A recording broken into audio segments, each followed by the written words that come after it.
Hi friends, welcome to my channel stocks corner. ఇవాళ market updates క్విక్గా discuss చేద్దాం. Check in to the video. ముందుగా మనం market updates కనుక చూసినట్లయితే ఇవాళ ఇండిసెస్ అన్ని చాలా వరకు వోల్టైల్గా రియాక్ట్ అయ్యాయి. సెన్సెక్స్ 423 పాయింట్స్ కరెక్ట్ అయ్యి 76,619 దగ్గర క్లోజ్ అయింది. నిఫ్టీ 50 108 పాయింట్స్ కరెక్ట్ అయ్యి 23,203 దగ్గర క్లోజ్ అయింది.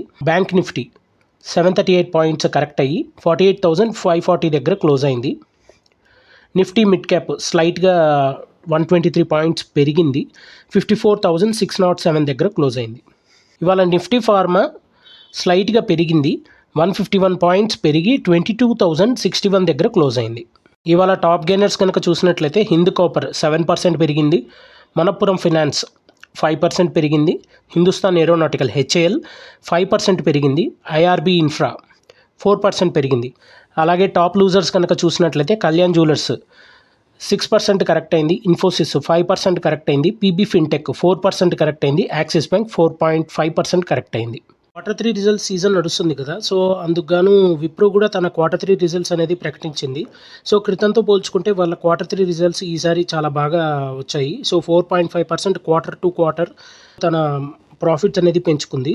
సో వాళ్ళ నెట్ ప్రాఫిట్ 3,354 crores పెరిగింది క్రితంతో పోల్చుకుంటే ఫైనాన్షియల్ ఇయర్ 25 గాను.